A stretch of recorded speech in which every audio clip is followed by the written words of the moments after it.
Hello, hello, hello, greetings, salutations, konnichiwa, and every other form of greeting across this vast, marvelous multiverse. I am Matsu Quinox.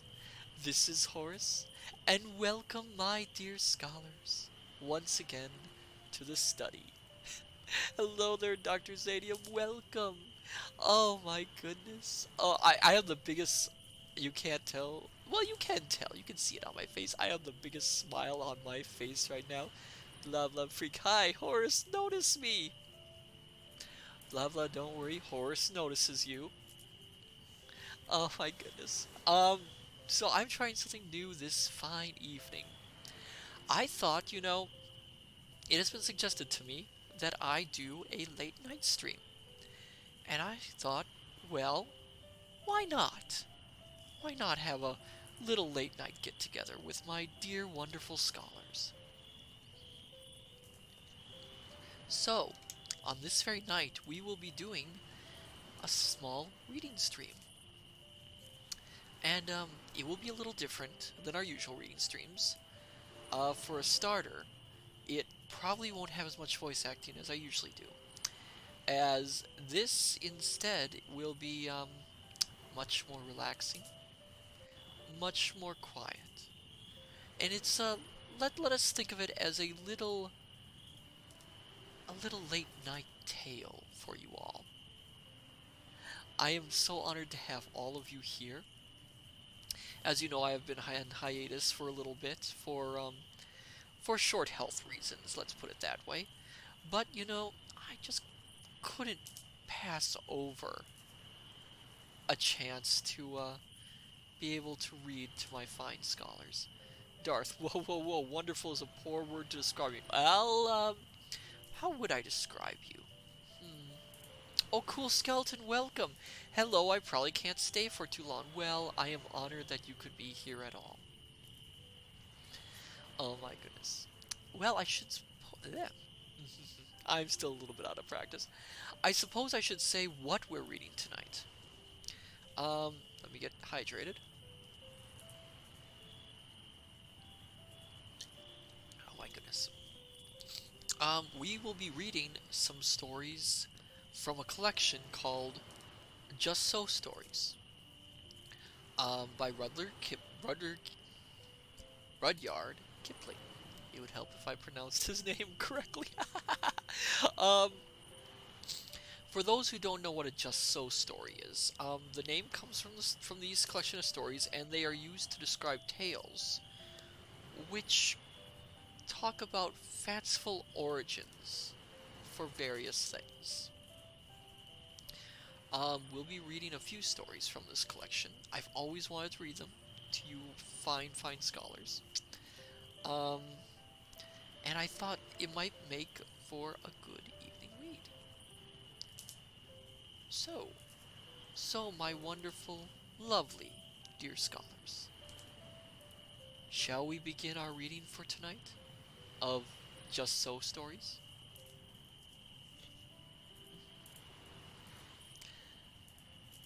Alright then, get things ready.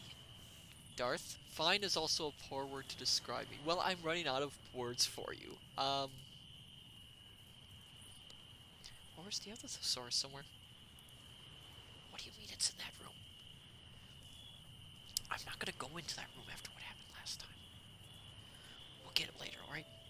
Alright. So let us begin. So I think it's time for us to begin. I'm not used to these late nights, as you can probably tell.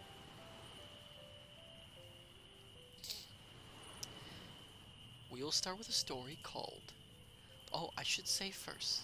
So, my dear scholars, sit back, relax, tuck yourselves in. If not, just rest, close your eyes, and let us enjoy some Just So stories by Rudyard Kipling. How the Whale Got His Throat. In the sea, once upon a time, oh my best beloved, there was a whale, and he ate fishes, He ate the starfish and the garfish, and the crab and the dab, and the plaice and the dace, and the skate and his mate, and the mackerel and the pickerel, and the really truly twirly whirly eel. All the fishes he could find in all the sea he ate with his mouth. So, till at last there was only one small fish left in all the sea,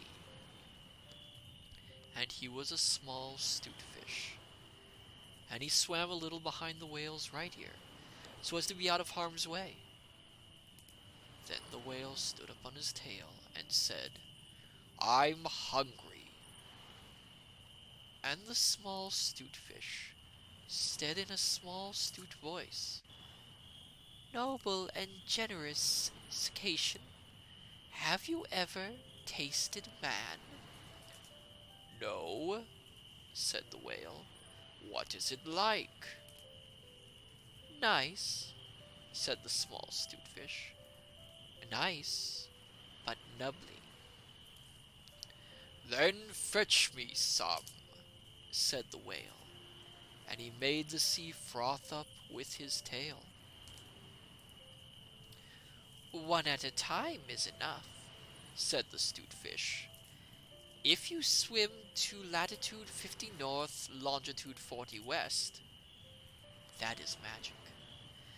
You will find, sitting on a raft in the middle of the sea, with nothing on but a pair of blue canvas breeches and a pair of suspenders.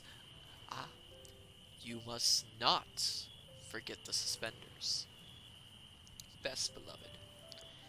And a jackknife, one shipwrecked mariner, who, it is only fair to tell you, is a man of infinite resource and sagacity." So the whale swam and swam to latitude 50 north, longitude 40 west, as fast as he could swim, and on a raft, in the middle of the sea, with nothing to wear except a pair of blue canvas breeches, a pair of suspenders. You must particularly remember the suspenders, best beloved, and a jackknife.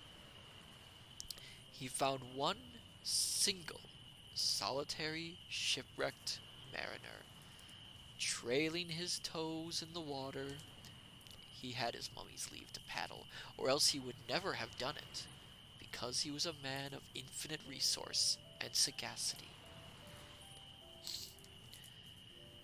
Then the whale opened his mouth back and back and back till it nearly touched his tail, and he swallowed the shipwrecked mariner, and the raft he was sitting on, and his blue canvas breeches, and the suspenders, which you must not forget.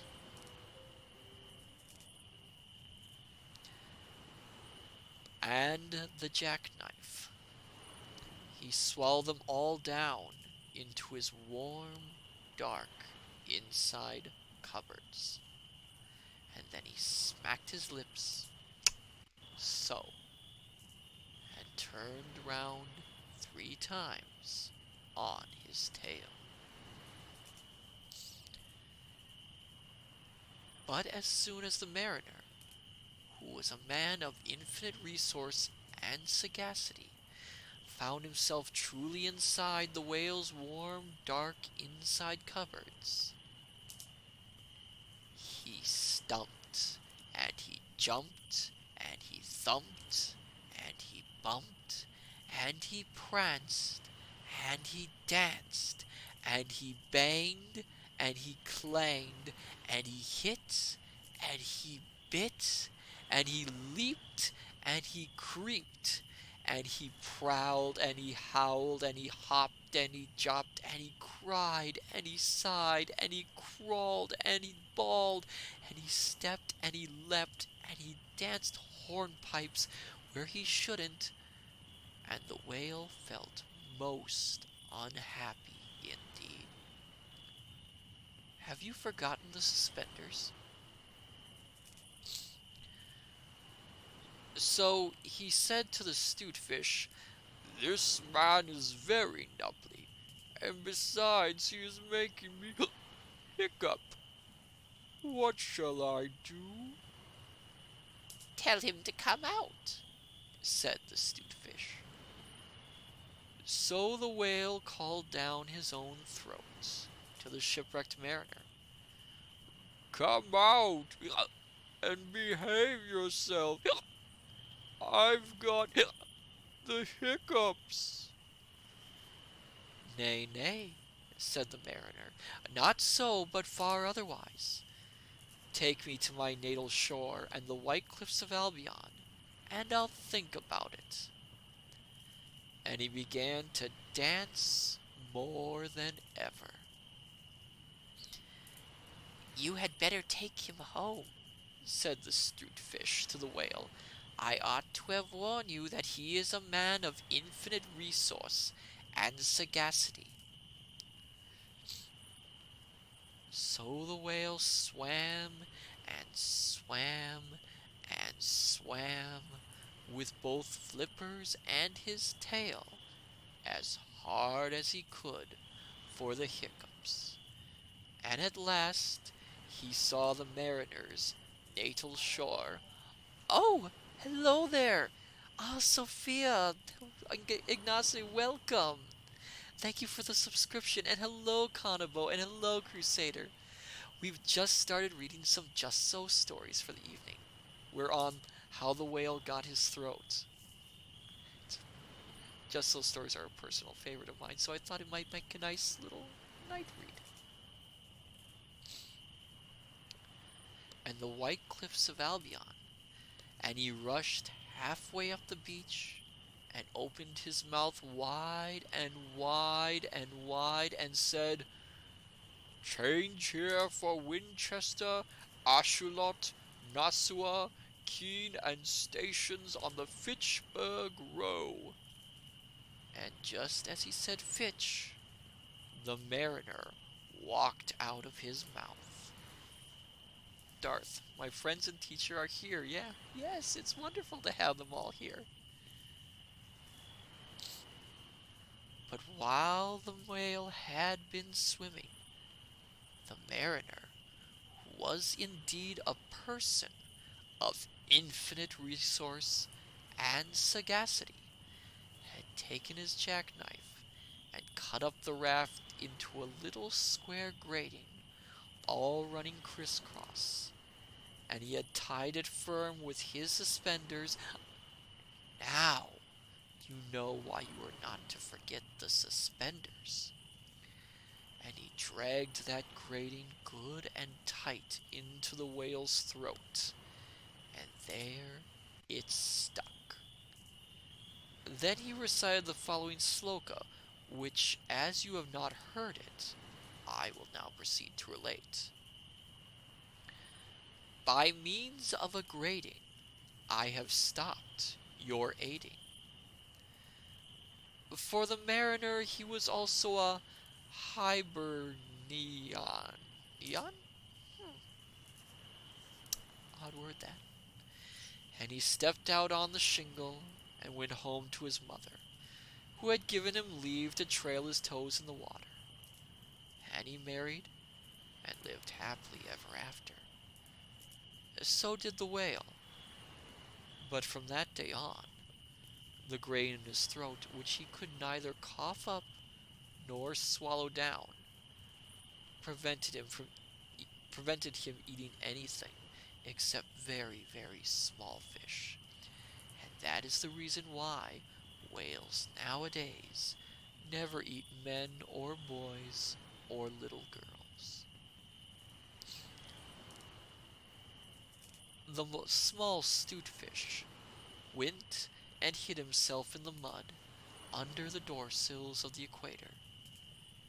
He was afraid that the whale might be angry with him. The sailor took the jackknife home He was wearing the blue canvas breeches when he walked out on the shingle. The suspenders were left behind, you see, to tie the grating with. And that is the end of that tale.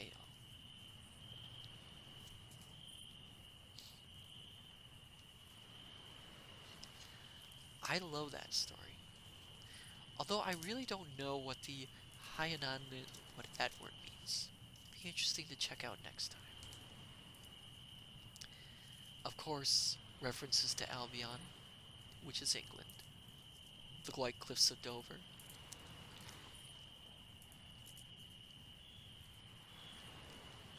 I'm having a little hydration, my dear scholars.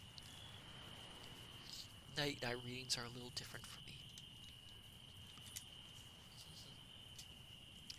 So, my dear scholars, we'll continue on with another story from this fine collection of tales. In fact, it's the very next one on the list. So I hope all you newcomers here tonight, we're reading Just So stories. And as I mentioned, it's going to be a little different with the way I read. Less emphasis on the voice acting, much more soft tones. After all, it is late at night, and I'm sure many of you are relaxing or tired, and I want to bring that little bit of comfort to you.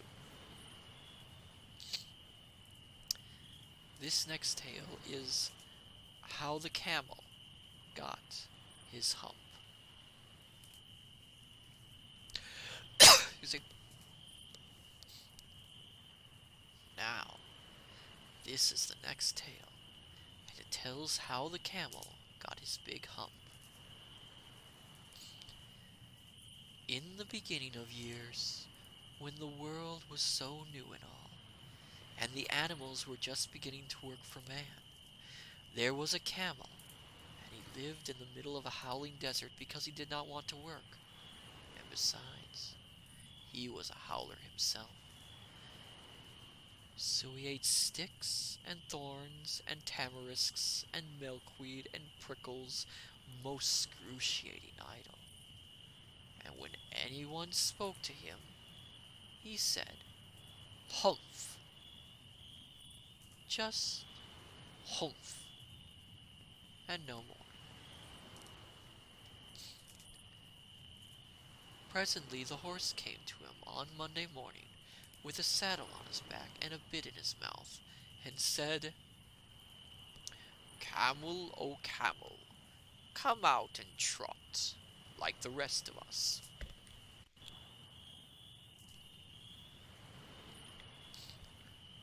"Humph," said the camel, and the horse went away and told the man. Presently the dog came to him with a stick in his mouth, and said, "Camel, O camel, come and fetch and carry, like the rest of us." "Humph," said the camel, and the dog went away and told the man.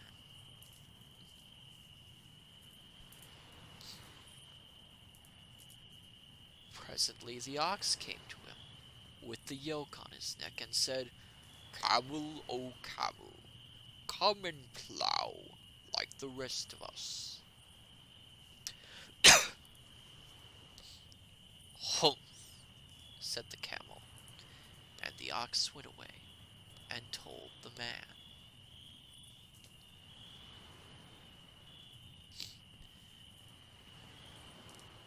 At the end of the day, the man called the horse and the dog and the ox together, and said, "303, I'm very sorry for you, with the world so new and all.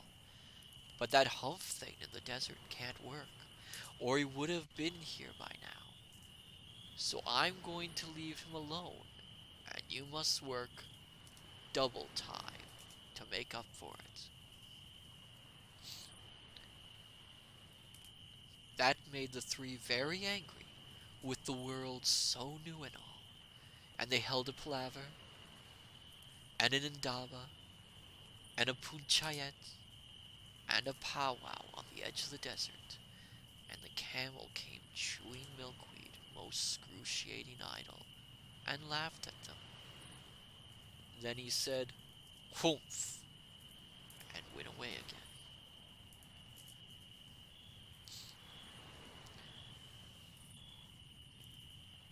Presently there came along the Jinn, in charge of all deserts, rolling in a cloud of dust. Jinns always travel that way because it's magic. And he stopped to palaver and powwow with the three. "Jinn of all deserts," said the horse, "is it right for anyone to be idle with the world so new and all?" "Certainly not," said the Jinn. "Well," said the horse, "there's a thing in the middle of your howling desert, and he's a howler himself, with a long neck and long legs, and he hasn't done a stroke of work since Monday morning. He won't trot." I can't whistle, sorry, said the Jinn, whistling. "Who?" said the Jinn, whistling. "That's my camel, for all the gold in Arabia." "What does he say about it?" "He says humph," said the dog, "and he won't fetch and carry." "Does he say anything else?" "Only humph, and he won't plow," said the ox. "Very good," said the Jinn. "I'll humph him if you will kindly wait a minute." The Jinn rolled himself up in his dust cloak and took a bearing across the desert, and found the camel most excruciatingly idle, looking at his own reflection in a pool of water. "My long and bubbling friend," said the Jinn, "what's this I hear of your doing no work, with the world so new and all?" "Humph!" said the camel. The Jinn sat down, with his chin in his hand, and began to think a great magic, while the camel looked at his own reflection in the pool of water. "You've given the three extra work ever since Monday morning, all on account of your excruciating idleness," said the Jinn, and he went on thinking magics, with his chin in his hand. "Humph!" said the camel. "I shouldn't say that again if I were you," said the Jinn. "You might say it once too often.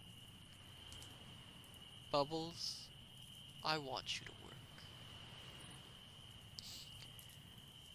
And the camel said, "Humph!" again, but no sooner had he said it than he saw his back, that he was so proud of, puffing up into a great, big, lolloping humph. "Do you see that?" said the Jinn. "That's your very own humph that you've brought upon your very own self by not working. Today is Thursday, and you've done no work since Monday, when the work began. Now you are going to work." "How can I," said the camel, "with this humph on my back?" "That's made a purpose," said the Jinn, "all because you missed those 3 days. You will be able to work now for 3 days without eating, because you can live on your humph. And don't you ever say I never did anything for you. Come out of the desert and go to the three and behave. Humph yourself." And the camel humphed himself, humph and all, and went away to join the three. And from that day to this, the camel always wears a humph. Well, we call it hump now, not to hurt his feelings. But he has never yet caught up with the 3 days that he missed at the beginning of the world. And he never yet learned how to behave.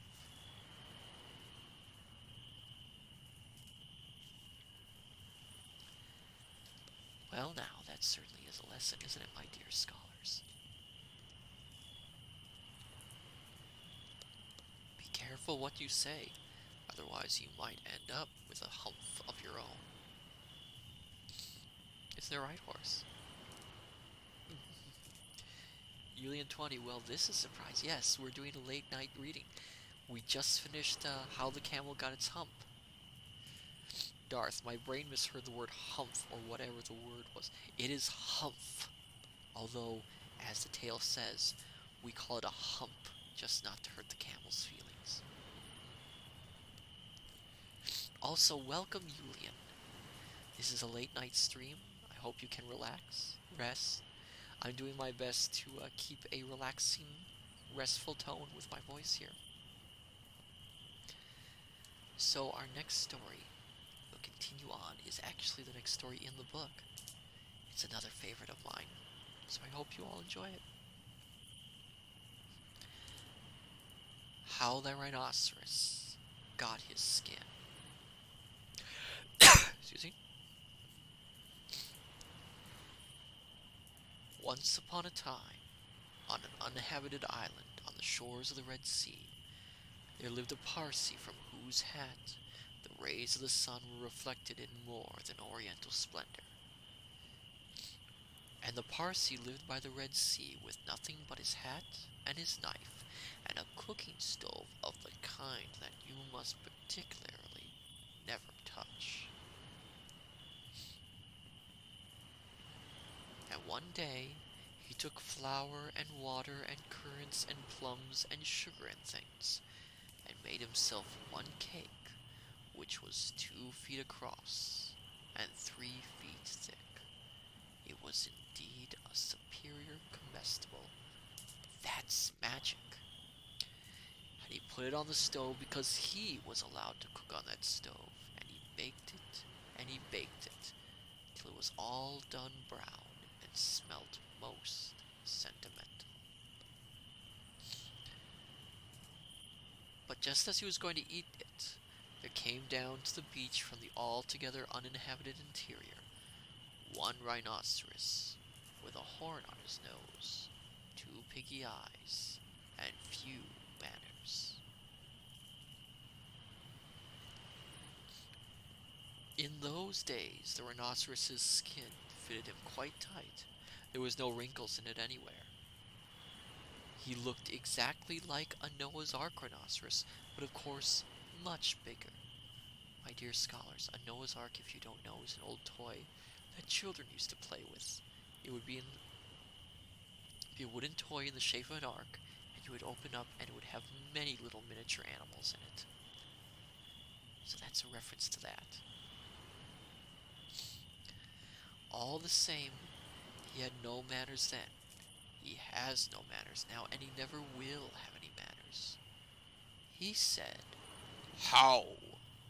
And the Parsee left that cake and climbed to the top of a palm tree with nothing on but his hat, from which the rays of the sun were always reflected in more than oriental splendor.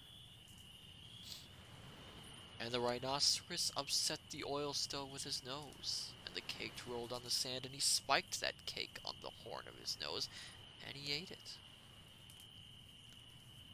And he went away waving his tail to the desolate and exclusively uninhabited interior, which abuts on the islands of Mazandaran, Socotra, and the promontories of the larger Equinox. Then the Parsee came down from his palm tree and put the stove on its legs, and recited the following sloka, which, as you have not heard, I will now proceed to relate. Those that take cakes, which the Parsee man bakes, makes dreadful mistakes. And there was a great deal more in that than you would think, because 5 weeks later, there was a heat wave in the Red Sea, and everybody took off all the clothes they had. Now the Parsee took off his hat, but the rhinoceros took off his skin and carried it over his shoulder as he came down to the beach to bathe. In those days, no, in those days, it buttoned underneath with 3 buttons and looked like a waterproof. He said nothing whatever about the Parsi's cake because he had eaten it all, and he never had any manners. Then, since, or henceforth. He waddled straight into the water and blew bubbles through his nose, leaving his skin on the beach. Presently the Parsi came by and found the skin, and he smiled one smile that ran all round his face 2 times. Then he danced 3 times round the skin and rubbed his hands. Then he went to his camp and filled his hat with cake crumbs. For the Parsi never ate anything but cake, and never swept out his camp. He took that skin, and he shook that skin, and he scrubbed that skin, and he rubbed that skin just as full of old, dry, stale, tickly cake crumbs, and some burnt currants, as ever it could possibly hold.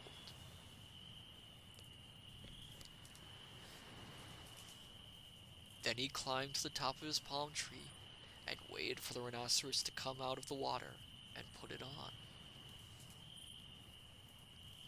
And the rhinoceros did.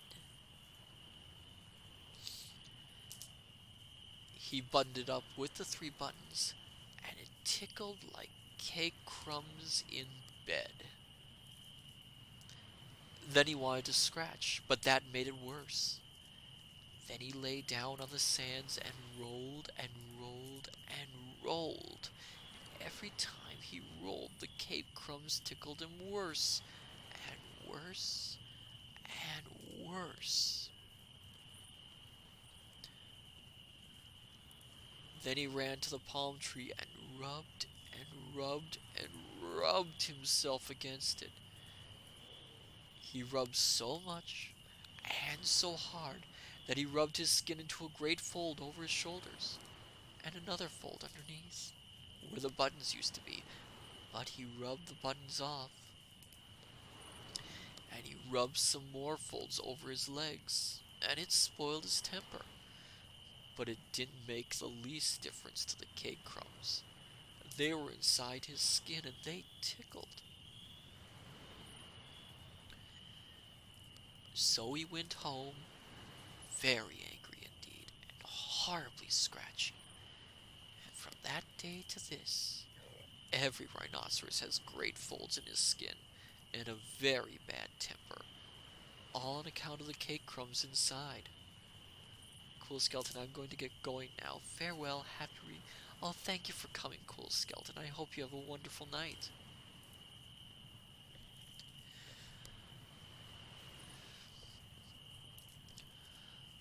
But the Parsi came down from his palm tree, wearing his hat, from which the rays of the sun were reflected in more than oriental splendor, packed up his cooking stove, and went away in the direction of Oritavo, Amygdala, and the upland meadows of Anataver, Ananatata, Ana, Ananatarivo, and the marshes of Sonapunt.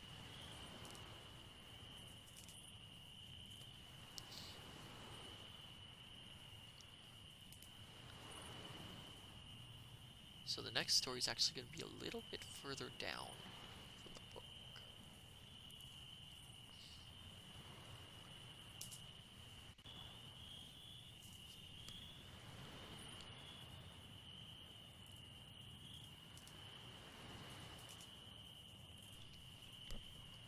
And this one is probably one of the most well-known stories in this collection. And this story, my dear scholars, is called The Elephant's Child.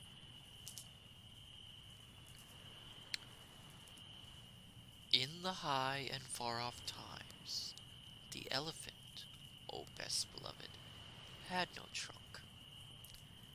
He had only a blackish, bulgy nose, as big as a boot, that could wriggle about from side to side, but he couldn't pick up things with it. But there was one elephant, a new elephant, an elephant's child, who was full of satiable curiosity, and that means he asked ever so many questions. And he lived in Africa, and he filled all Africa with his satiable curiosities. He asked his tall aunt the ostrich why her tail feathers grew just so, and his tall aunt the ostrich spanked him with her hard, hard claw. He asked his tall uncle the giraffe what made his skin spotty, and his tall uncle the giraffe spanked him with his hard, hard hoof. And still he was full of satiable curiosity. He asked his broad aunt, the hippopotamus, why her eyes were red, and his broad aunt, the hippopotamus, spanked him with her broad, broad hoof. And he asked his hairy uncle, the baboon, why melons tasted just so, and his hairy uncle, the baboon, spanked him with his hairy, hairy paw. And still he was full of satiable curiosity. He asked questions about everything that he saw, or heard, or felt, or smelt, or touched, and all his uncles and his aunts spanked him. And still he was full of satiable curiosity.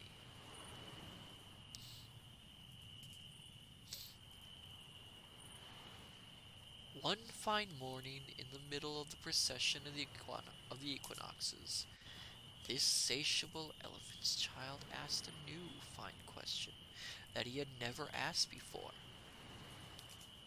He asked, what does the crocodile have for dinner?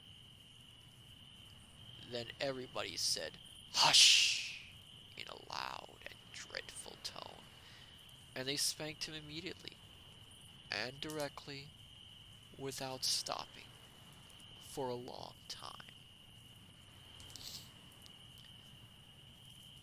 By and by, when they were finished, he came upon a kolokolo bird sitting in the middle of a wait-a-bit thorn bush, and he said, my father has spanked me, and my mother has spanked me. All my aunts and uncles have spanked me for my satiable curiosity. And still I want to know what the crocodile has for dinner. Then Kolokolo Bird said, with a mournful cry, go to the banks of the great gray, green, greasy Limpopo River, all set about with fever trees, and find out.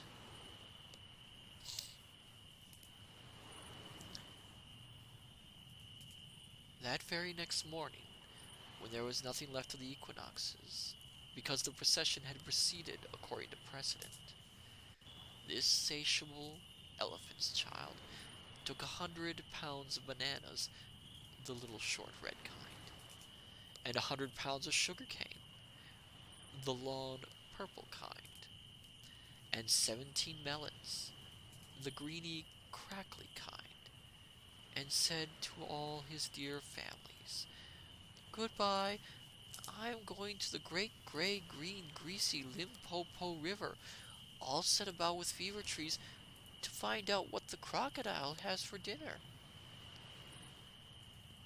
And they all spanked him once more for luck, though he asked them most politely to stop.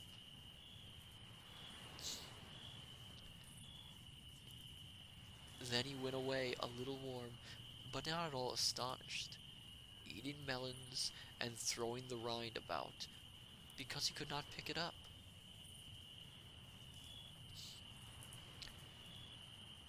He went from Grahamstown to Kimberley, and from Kimberley to Kama's country, And from Kama's country he went east by north, eating melons all the time, till at last he came to the banks of the great gray green greasy Limpopo River, all set about with fever trees, precisely as Colo Colo Bird had said.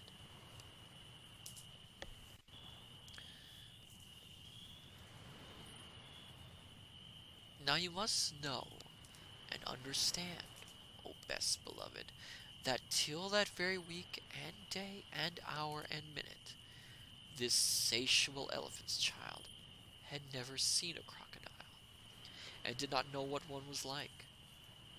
It was all his satiable curiosity. The first thing that he found was a bicolored python rock snake curled round a rock.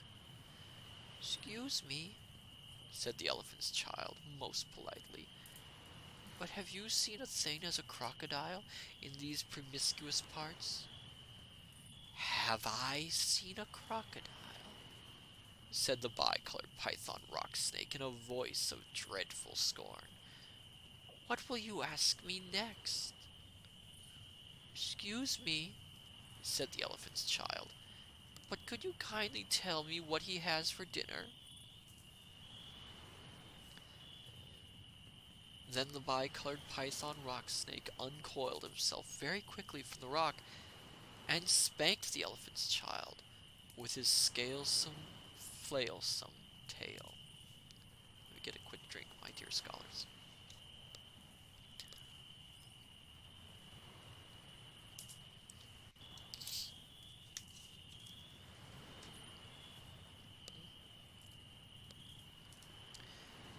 "That is odd," said the elephant's child, "because my father and my mother and my uncle and my aunt, not to mention my other aunt the hippopotamus, and my other uncle the baboon, have all spanked me for my satiable curiosity, and I suppose this is the same thing." So he said goodbye very politely to the bicolored python rock snake, and helped to coil him up on the rock again, and went on, a little warm, but not at all astonished, eating melons and throwing the rind about because he could not pick it up, till he trod on what he thought was a log of wood at the very edge of the great gray green greasy Limpopo River, all set about with fever trees.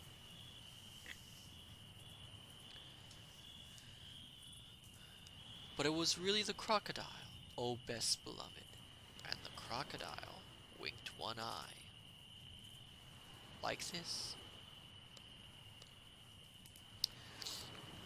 "Excuse me," said the elephant's child most politely, "but do you happen to have seen a crocodile in these promiscuous parts?"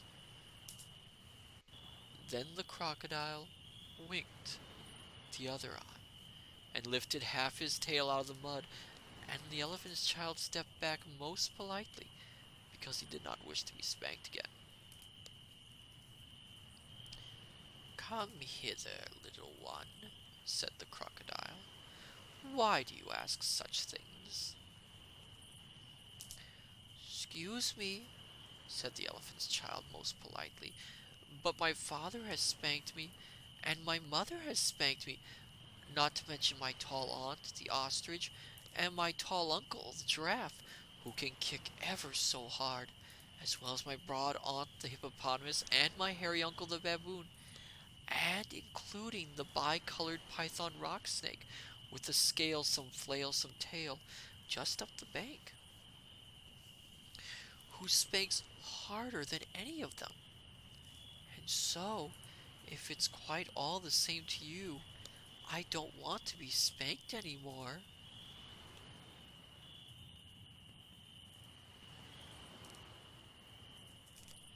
"Come hither, little one," said the crocodile, "for I am the crocodile." And he wept crocodile tears to show it was quite true. Then the elephant's child grew all breathless and panted, and kneeled down on the bank and said, "You are the very person I have been looking for all these long days. Will you please tell me what you have for dinner? Come hither, little one, said the crocodile, and I'll whisper. Then the elephant's child put his head down close to the crocodile's musky, tusky mouth, and the crocodile caught him by his little nose, which up to that very week, day, hour, and minute had been no bigger than a boot, though much more useful. I think, said the crocodile, and he said it between his teeth like this. I think today I will begin with elephant child. At this, O best beloved, the elephant's child was much annoyed, and he said, speaking through his nose, like this. Let go! You are hurting me! Then the bicolored python rock snake scuffled down from the bank and said, My young friend, if you do not now immediately and instantly pull as hard as ever you can, it is my opinion that your acquaintance in the large patterned leather ulster, and by this he meant the crocodile, will jerk you into yonder limpid stream before you can say, Jack Robinson. This is the way bicolored python rock snakes always talk.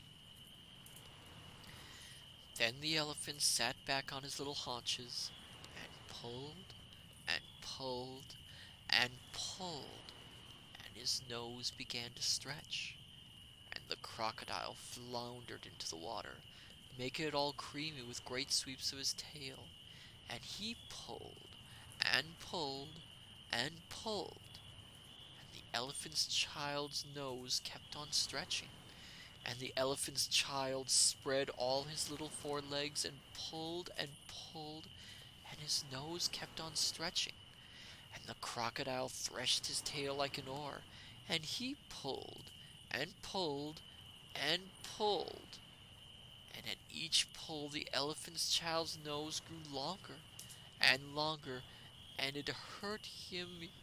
He just... not sure what that means, but okay. Then the elephant's child felt his legs slipping, and he said through his nose, which was now nearly 5 feet long, This is too much for me. Then the bicolored python rock snake came down from the bank, and knotted himself in a double clove hitch round the elephant's child's hind legs, and said, Rash and inexperienced traveler, we will now seriously devote ourselves to a little high tension, because if we do not, it is my impression that yonder self-propelling man of war with the armored-plated upper deck, and by this, O best beloved, he meant the crocodile, will permanently vitilate your future career. This is the way all bicolored python rock snakes always talk. So he pulled, and the elephant's child pulled, and the crocodile pulled. But the elephant's child and the bicolored python rock snake pulled hardest. And at last, the crocodile let go of the elephant's child's nose with a plop, and you could hear all up and down the Limpopo.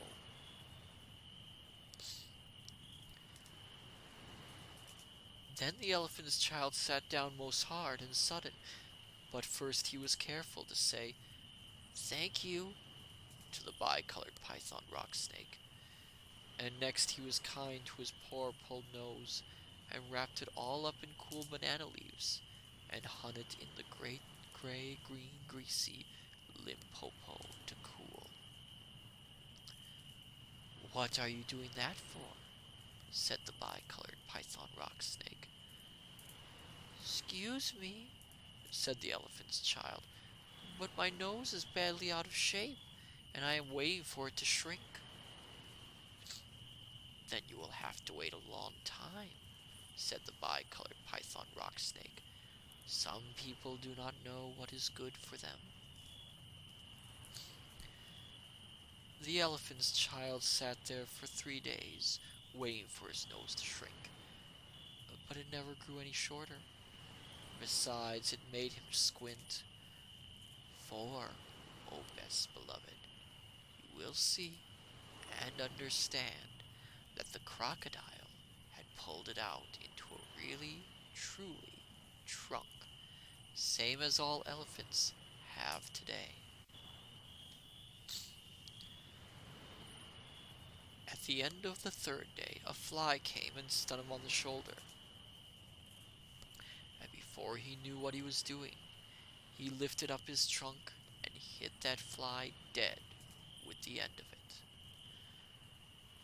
Vantage number 1, said the bicolored python rock snake.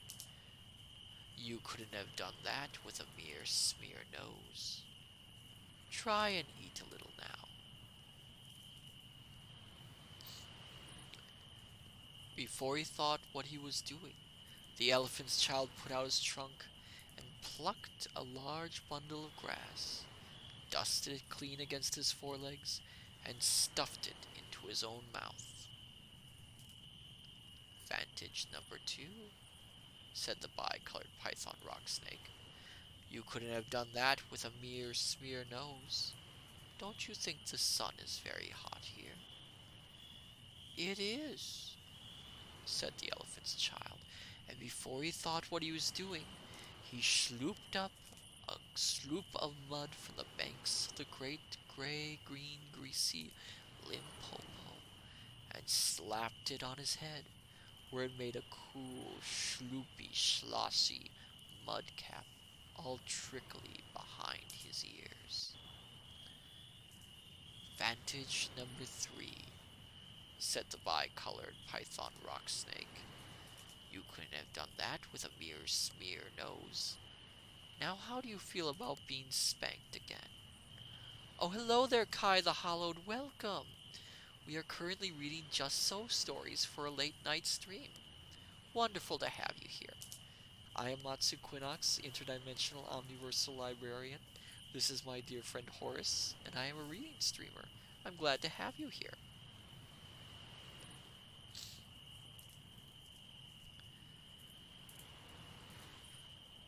You couldn't have done that with a mere smear nose. Now how do you feel about being spanked again? Excuse me, said the elephant's child, but I should not like it at all. How would you like to spank somebody? Said the bicolored python rock snake. I should like it very much indeed, said the elephant's child. Well, said the bicolored python rock snake, you will find that new nose of yours very useful to spank people with. Thank you, said the elephant's child. I'll remember that, and now I think I'll go home to all my dear families and try. So the elephant's child went home across Africa, frisking and whisking his trunk. When he wanted fruit to eat, he pulled fruit down from a tree, instead of waiting for it to fall as he used to do.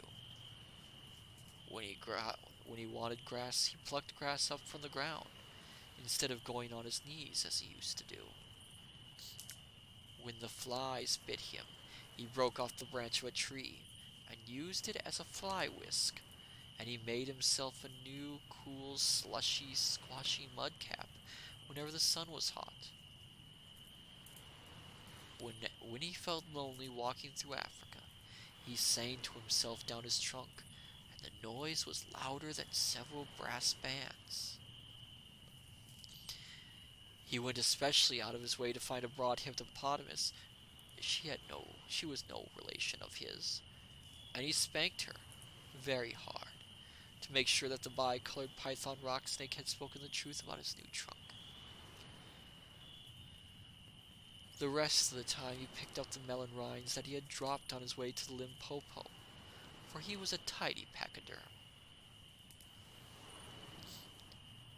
One dark evening he came back to all his dear families, and he coiled up his trunk and said, "How do you do?" They were very glad to see him, and immediately said, "Come here, and be spanked for your satiable curiosity." "Pooh!" said the elephant's child. "I don't think you people know anything about spanking. But I do, and I'll show you." Then he uncurled his trunk and knocked two of his dear brothers head over heels. "Oh, bananas!" said they. "Where did you learn that trick? And what have you done to your nose?"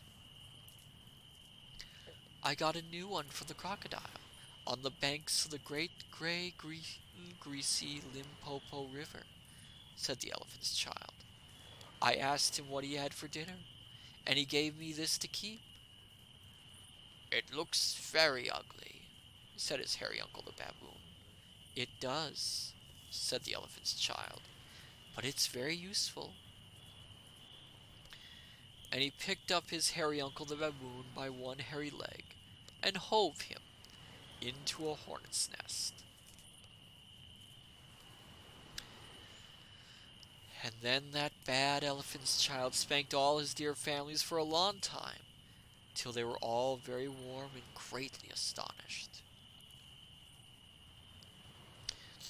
He pulled out his tall ostrich aunt's tail feathers, and he caught his tall uncle the giraffe by the hind leg, and dragged him through a thorn bush. And he shouted at his broad aunt the hippopotamus, and blew bubbles into her ear when she was sleeping in the water after meals. But he never let anyone touch Colo Colo Bird.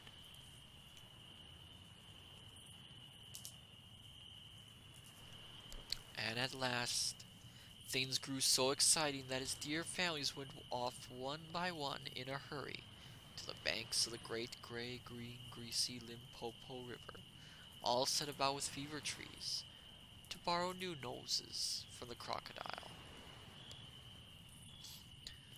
When they came back, nobody spanked anybody anymore. And ever since that day, oh best beloved, all the elephants you will ever see, besides all those that you won't, have trunks precisely like the trunk of the satiable elephant's child.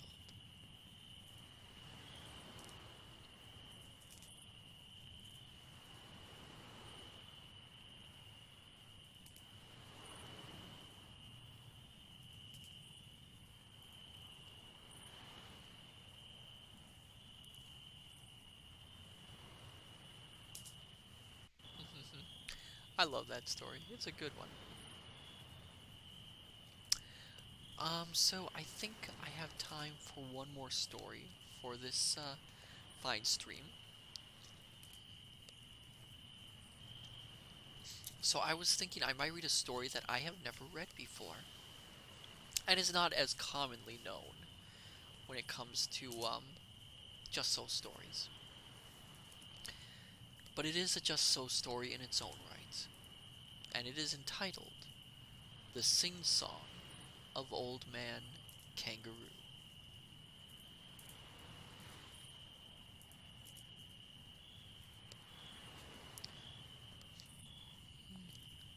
Not always was the kangaroo as now as we do behold him, but a different animal, with 4 short legs.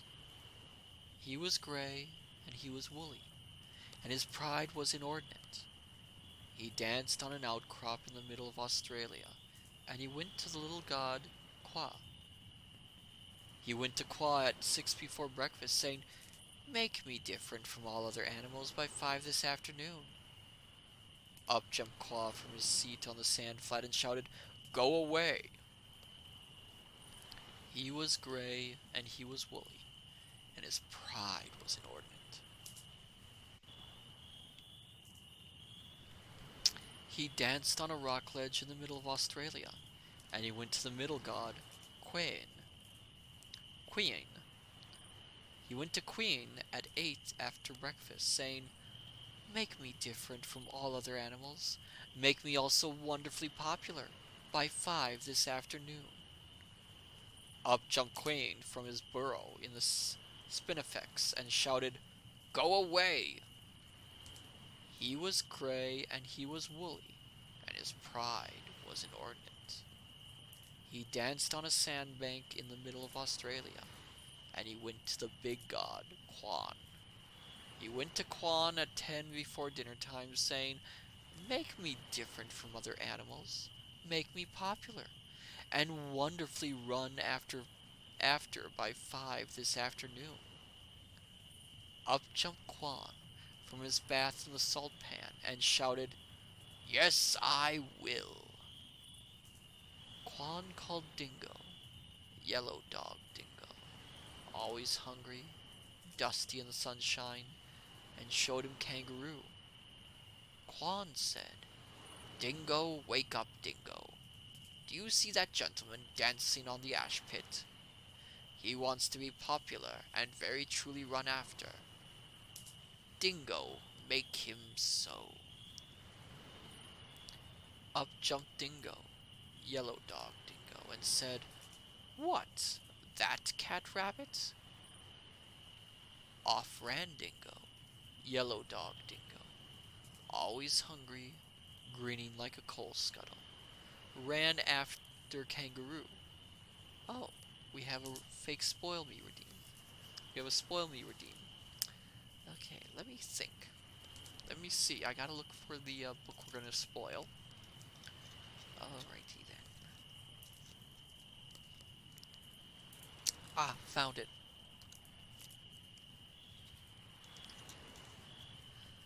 You know, I was kind of really stunned to find out that at the end of the book, the real Lord of the Flies were the friends we made along the way. I hope that wasn't too much of a spoiler, my dear scholars, for that book.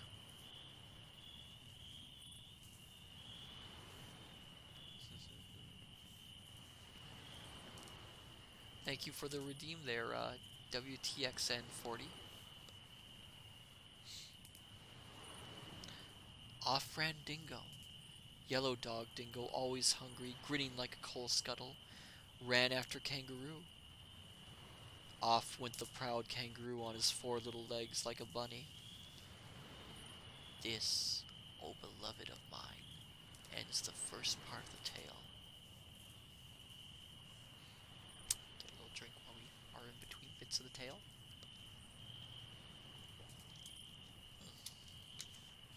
I go through a lot of water by doing this. He ran through the desert. He ran through the mountains. He ran through the salt pans. He ran through the reed beds. He ran through the blue gums. He ran through the spinifex. He ran till his front legs ached. He had to. Still ran Dingo, Yellow Dog Dingo, always hungry, grinning like a rat trap, never getting nearer, never getting farther, ran after Kangaroo. He had to. Still ran Kangaroo, Old Man Kangaroo. He ran through the ti trees. He ran through the moogla. He ran through the long grass. He ran through the short grass. He ran through the tropics of Capricorn and Cancer. He ran till his hind legs ached. He had to. Still ran Dingo. Oh! Oh! Oh my goodness, that made me jump. Hello! Oh, thank you for the raid, Polycaster Line. Welcome. We are reading some Just So stories by Rudyard Kipling. We are currently on what is the name of this one? Old Man Kangaroo, I believe it is. Hello there. It's good to see you, Polycaster Line. Welcome. I am honored by this raid. I was going to say this is going to be the last story, but maybe I can put in another story. So I don't want to disappoint our dear, wonderful raiders who have just come in. Still ran Dingo.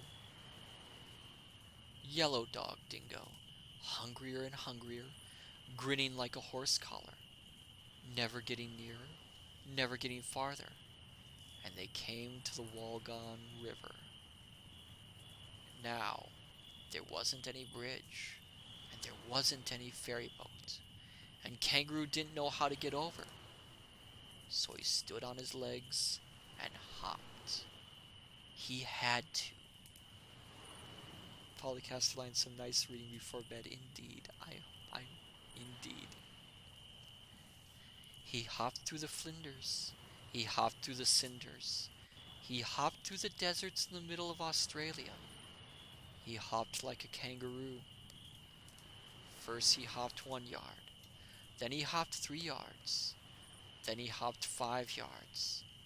His legs growing stronger. His legs growing longer. He hadn't any time for rest or refreshment. He wanted them very much. Still ran Dingo. Yellow Dog Dingo. Very much bewildered, very much hungry, and wondering what in the world or out of it made Old Man Kangaroo hop. For he hopped like a cricket, like a pea in a saucepan, or a new rubber ball on a nursery floor.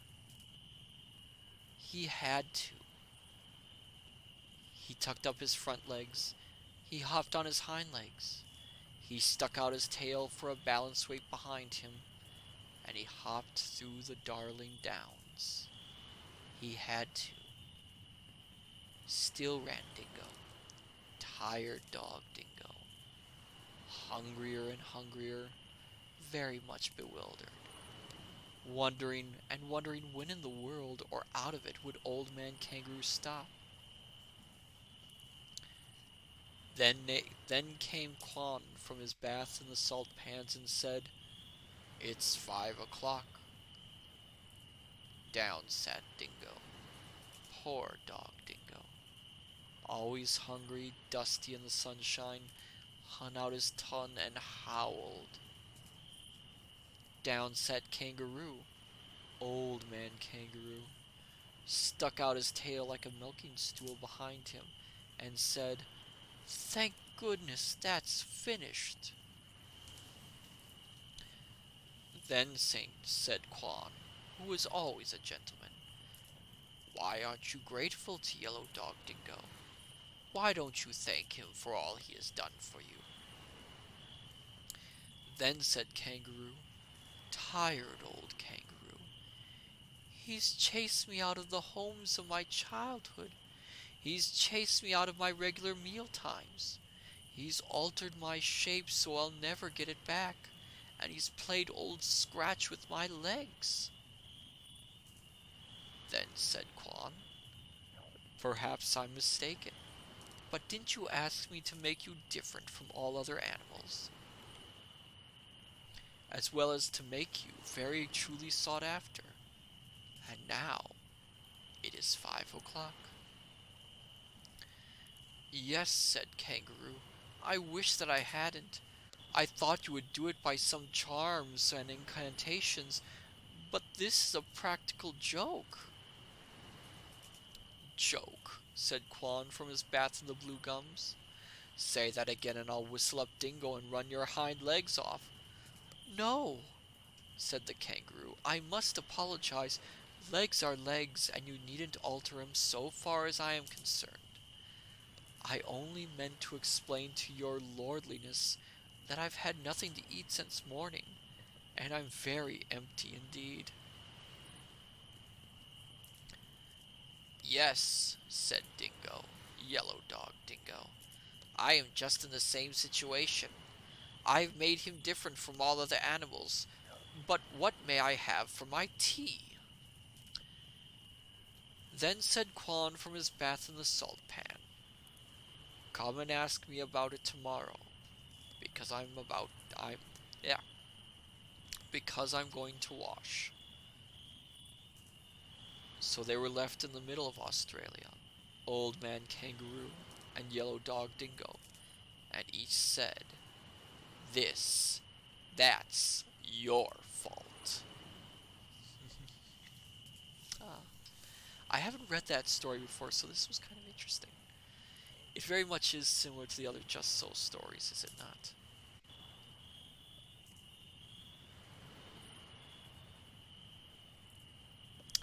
So, I think I have enough energy for one more. And I think the one we should do is actually the tale. It's about. It's a little different story, I suppose. There's another one I haven't read before. But it is the story. If you look behind me, there is an illustration over my mantelpiece.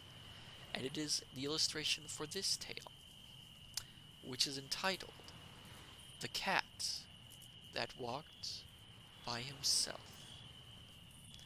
Let me get a quick hydration. We shall start this final tale. Oh my goodness. Oh.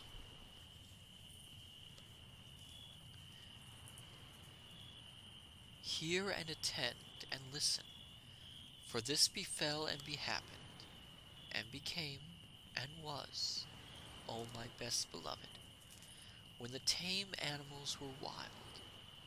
The dog was wild, and the horse was wild, and the cow was wild, and the sheep was wild, and the pig was as wild could be. And they walked in the wet wild woods by their wild lones. But the wildest of all the wild animals was the cat. He walked by himself, and all places were alike to him. Of course, the man was wild too. He was dreadfully wild. He didn't even begin to be tame till he met the woman, and she told him that she did not like living in his wild ways.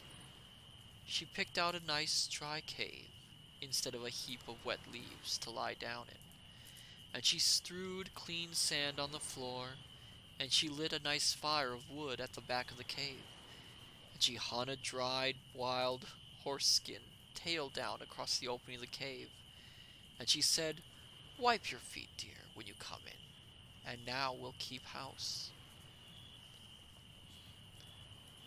That night, best beloved, they ate wild sheep roasted on the hot stones, and flavored with wild garlic and wild pepper, and wild duck stuffed with wild rice, and wild funegret Greek, and wild coriander, and marrow bones of wild oxen, wild cherries, and wild grenadillas. And then the man went to sleep in front of the fire ever so happy. But the woman sat up, combing her hair. She took the bone of the shoulder of the mutton, the big flat blade bone, and she looked at the wonderful marks on it, and she threw more wood on the fire, and she made a magic. She made the first sinning magic in the world. Out in the wet wild woods all the wild animals gathered together where they could see the light of the fire a long way off, and they wondered what it meant. Then Wild Horse stamped with his wild foot and said, "O my friends, and O my enemies, why have the man and the woman made that great light in the great cave, and what harm will it do us?" Wild Dog lifted up his wild nose and smelled the smell of the roast mutton and said, "I will go up and see and look and say, for I think it is good. Cat, come with me." "Nenny," said the cat, "I am the cat who walks by himself, and all places are alike to me. I will not come." "Then we can never be friends again," said Wild Dog, and he trotted off to the cave. But when he had gone a little way, the cat said to himself, "All places are alike to me. Why should I not go too and see and look and come away at my own liking?" So he slipped after Wild Dog softly, very softly, and hid himself where he could hear everything. When Wild Dog reached the mouth of the cave, he lifted up the dried horse skin with his nose and sniffed the beautiful smell of the roast mutton. And the woman looked at the blade bone, heard him, and laughed, and said, "Here comes the first wild thing out of the wild woods. What do you want?" Wild Dog said, "Oh, my enemy and wife of my enemy, what is this that smells so good in the wild woods?" Then the woman picked up a roasted mutton bone and threw it to Wild Dog, and said, "Wild thing out of the wild woods, taste and try." Wild Dog gnawed and yeah, Wild Dog gnawed the bone, and it was more delicious than anything he had ever tasted. And he said, "Oh, my enemy and wife of my enemy, give me another." The woman said,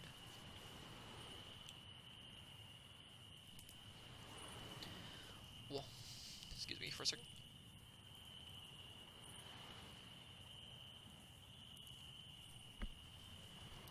The woman said,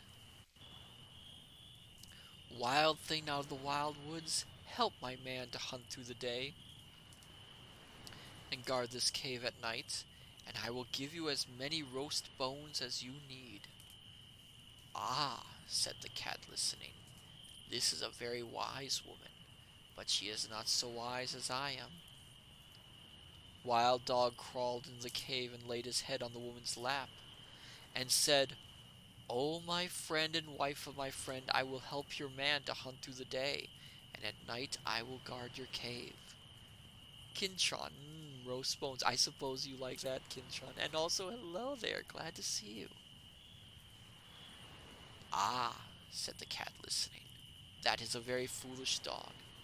And he went back through the wet wild woods, waving his wild tail and walking by his wild lone. But he never told anybody. When the man waked up, he said, "What is Wild Dog doing here?" And the woman said, "His name is not Wild Dog anymore, but the first friend, because he will be our friend for always and always and always. Take him with you when you go hunting." Next night the woman cut great armfuls of fresh grass from the water meadows and dried it before the fire so that it smelled like new mown hay. And she sat at the mouth of the cave and plaited a halter out of horsehide, and she looked at the shoulder of the mutton bone, at the big broad blade bone, and she made a magic. She made the second singing magic in the world. Out in the wild woods, all the wild animals wondered what had happened to Wild Dog, and at last Wild Horse stamped with his foot and said, "I will go and see and say why Wild Dog has not returned. Cat, come with me." "Nenny," said the cat, "I am the cat who walks by himself, and all places are alike to me. I will not come." But all the same he followed Wild Horse softly, very softly, and hid himself where he could hear everything. When the woman heard Wild Horse tripping and stumbling on his long mane, she laughed and said, "Here comes the second. Wild thing out of the wild woods, what do you want?" Wild Horse said, "Oh, my enemy and wife of my enemy, where is Wild Dog?" The woman laughed and picked up the blade bone and looked at it and said, "Wild thing out of the wild woods, you did not come here for Wild Dog, but for the sake of this good grass." And Wild Horse, tripping and stumbling on his long mane, said, "That is true. Give it me to eat." The woman said, "Wild thing out of the wild woods, bend your wild heart and wear what I give you, and you shall eat the wonderful grass 3 times a day." "Ah," said the cat, listening, "this is a clever woman, but she is not so clever as I am." Wild Horse bent his wild head, and the woman slipped the plaited hide halter over it. And Wild Horse breathed on the woman's feet and said, O my mistress and wife of my master, I will be your servant for the sake of the wonderful grass. Ah, said the cat, listening, that is a very foolish horse. And he went back through the wet wild woods, waving his wild tail and walking by his wild lone. But he never told anybody. When the man and the dog came back from hunting, the man said, "What is Wild Horse doing here?" And the woman said, "His name is not Wild Horse any more, but the first servant, because he will carry us from place to place for always, and always, and always. Ride on his back when you go hunting." Next day, holding her wild head high that her wild horns should not catch in the wild trees, Wild Cow came up the cave, and the cat followed and hid himself just the same as before, and everything happened just the same as before, and the cat said the same things as before. And when the wild cow had promised to give her milk to the woman every day in exchange for the wonderful grass, the cat went back through the through the wet wild woods, waving his wild tail and walking by his wild lone, just the same as before. But he never told anybody. And when the man and the horse and the dog came home from hunting and asked the same questions, same as before, the woman said, "Her name is not Wild Cow any more, but the giver of good food. She will give us the warm white milk for always and always and always, and I will take care of her while you and the first friend and the first servant go hunting." Next day, the cat waited to see if any other wild thing would go up to the cave, but no one moved in the wet wild woods. So the cat walked there by himself, and he saw the woman milking the cow, and he saw the light of the fire in the cave, and he smelt the smell of the warm white milk. Cat said, "O my enemy, and wife of my enemy, where did Wild Cow go?"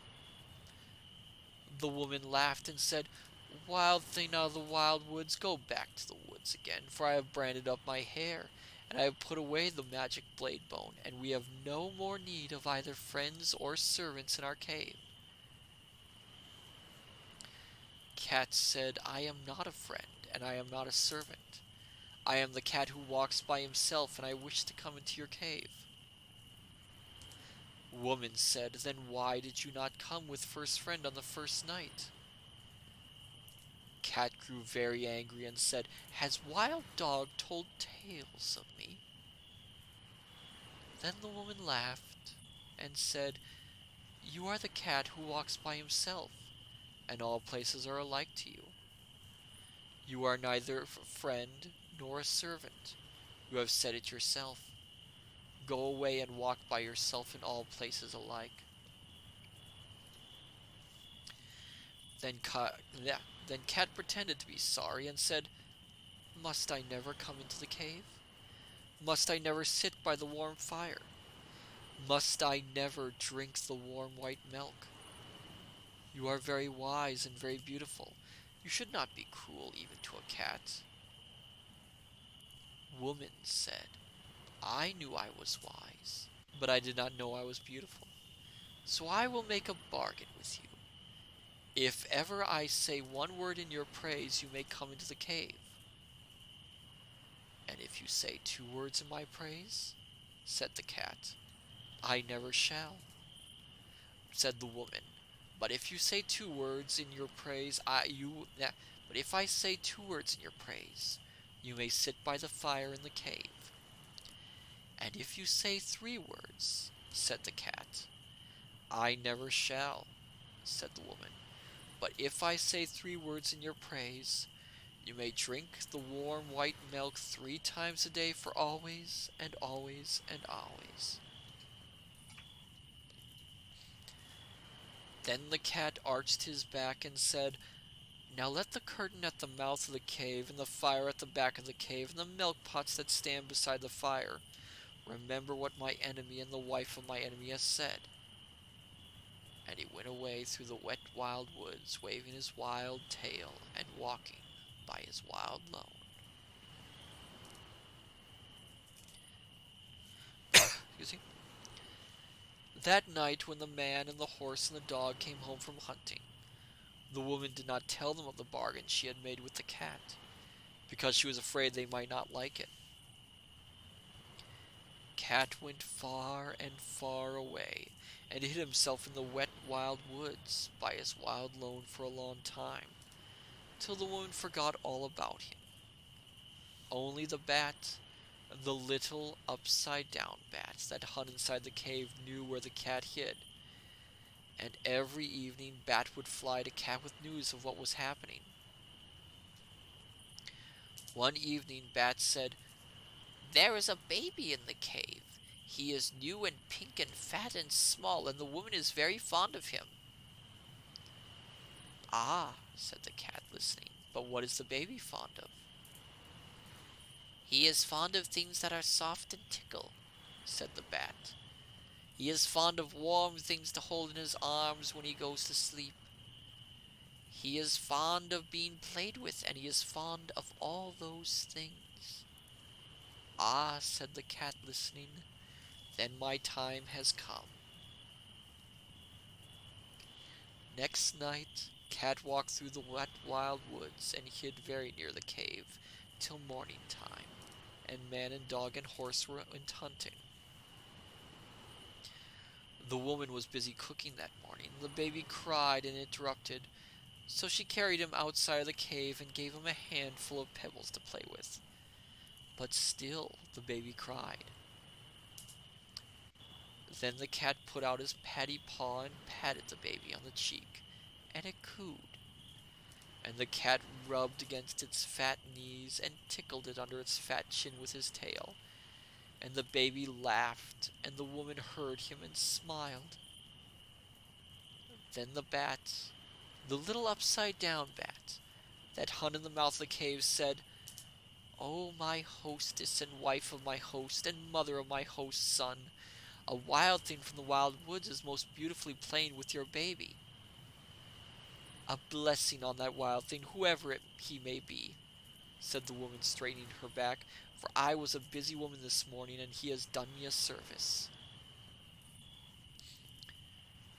That very minute and second, best beloved, the dried horse-skin curtain that was stretched tail down at the mouth of the cave fell down, whoosh, because it remembered the bargain she had made with the cat. And when the woman went to pick it up, lo and behold, the cat was sitting quite comfy inside the cave. "O my enemy and wife of my enemy and mother of my enemy," said the cat, "it is I, for you have spoken a word in my praise, and now I can sit within the cave for always and always and always. But still I am the cat who walks by himself, and all are alike to me." The woman was very angry and shut her lips tight and took up her spinning wheel and began to spin. But the baby cried because the cat had gone away, and the woman could not hush it, for it struggled and kicked and grew black in the face.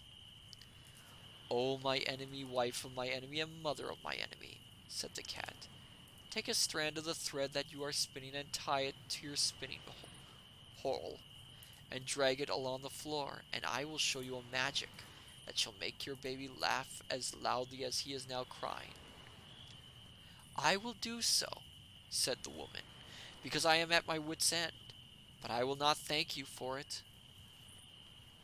She tied the thread to the little clay spindle and drew it across the floor, and the cat ran after it and patted it with his paws and rolled head over heels and tossed it backward over his shoulder and chased it between his hind legs and pretended to lose it and pounced down upon it again, till the baby laughed as loudly as it had been crying, and scrambled after the cat, and frolicked all over the cave till it grew tired and settled down to sleep with the cat in its arms. "Now," said Cat, "I will sing the baby a song that shall keep him asleep for an hour. And he began to purr loud and low, low and loud, till the baby fell fast asleep. The woman smiled as she looked down upon the two of them and said, "That was wonderfully done, no question, but you are very clever, O cat." That very minute and second, best beloved, the smoke of the fire at the back of the cave came down in clouds from the roof. Puff! Because I remembered the bargain she had made with the cat, and when it had cleared away, lo and behold, the cat was sitting quite comfy, close to the fire. "O my enemy, and wife of my enemy, and mother of my enemy," said the cat, "it is I, for you have spoken a second word in my praise. And now I can sit by the warm fire at the back of the cave for always, and always, and always. But still I am the cat, who walks by himself, and all places are alike to me." Then the woman was very angry, was very, very angry, and let down her hair and put more wood on the fire, and brought out the broad blade bone of the shoulder of mutton, and began to make a magic that should prevent her from saying a third word in praise of the cat. It was not a singing magic, best beloved, it was a still magic, and by the cave grew so still that a little wee mouse crept out of a corner and ran across the floor.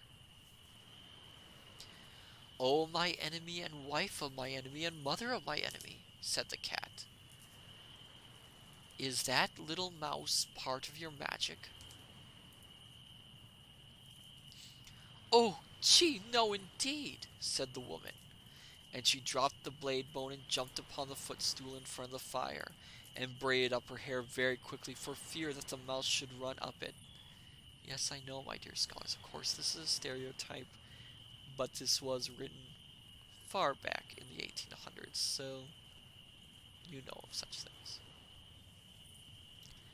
"Ah," said the cat, watching, "then the mouse will do me no harm if I eat it?"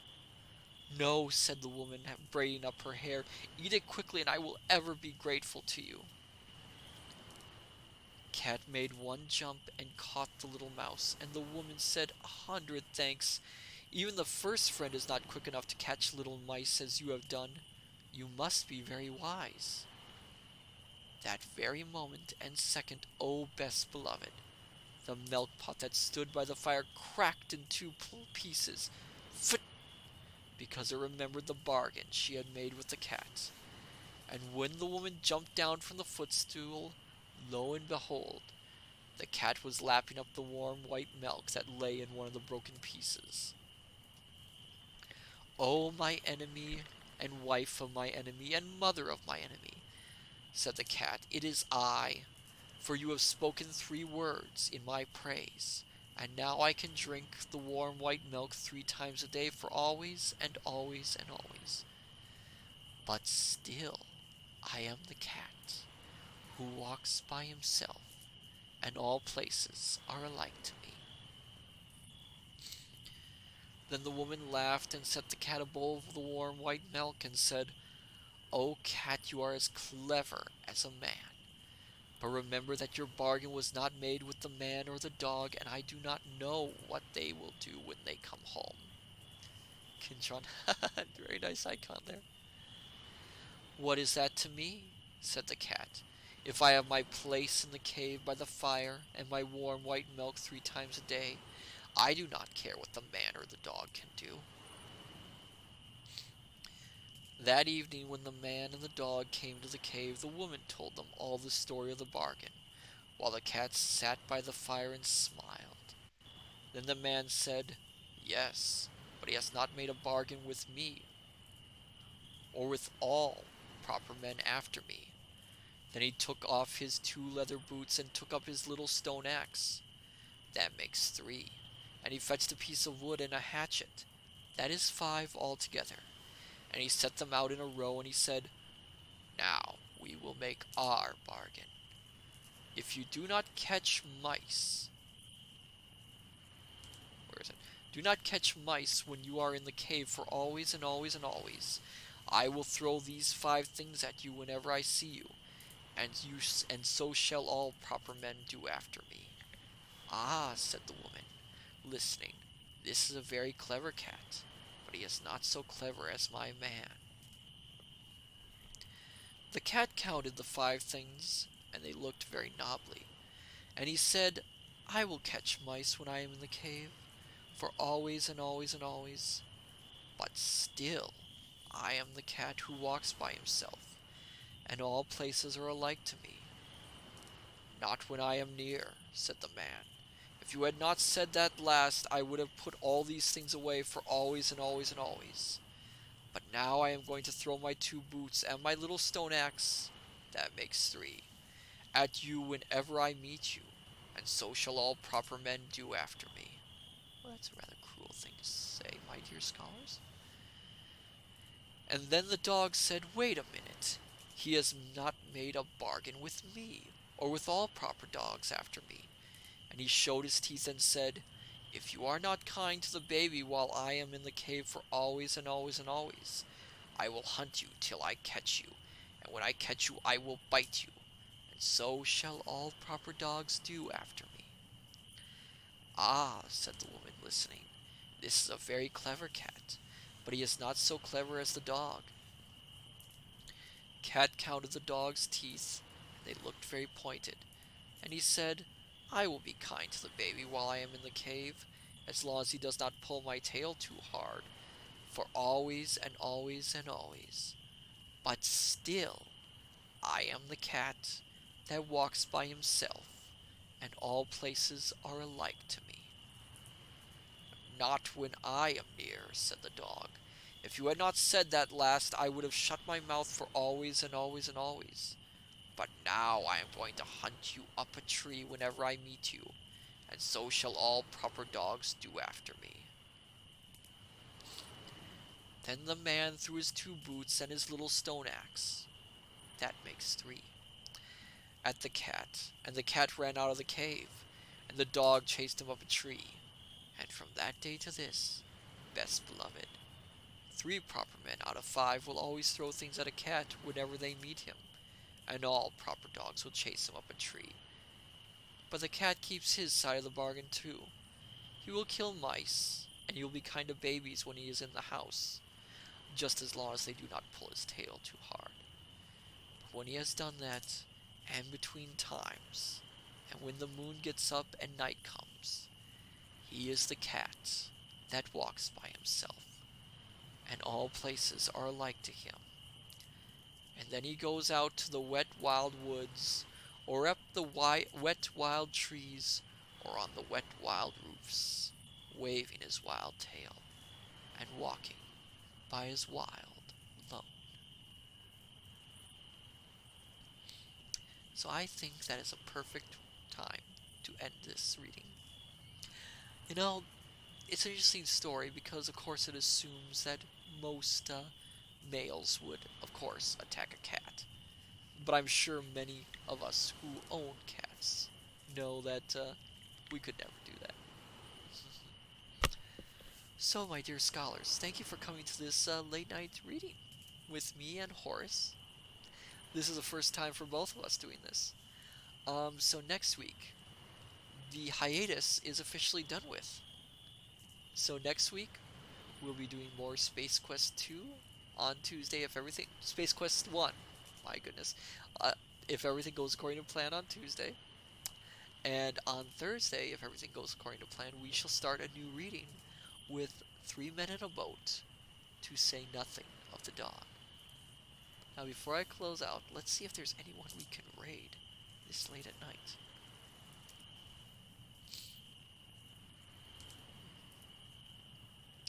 I'm not used to being up this late for this.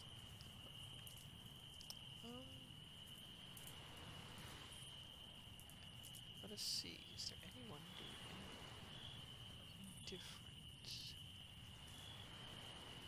My goodness, it is very late at night. This might be difficult.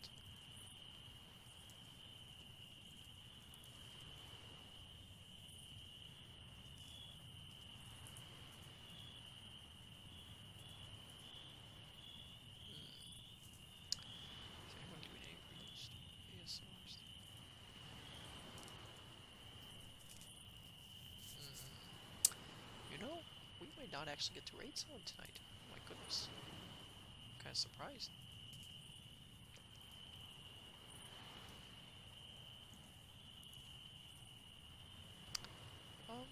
Yes, I think we might have to skip the raid for this evening, unfortunately.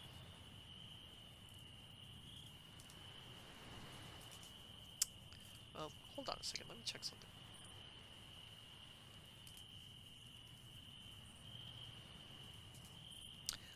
You know what? Let's raid, the Neko Mom. She is actually playing, Honkai Impact beta testing. It might be interesting to visit her. Yes, might be a little bit interesting to visit one of our fellow VTubers. So, let's visit Neko Mom tonight. And I say unto you, my dear scholars, good evening, good morning, good afternoon.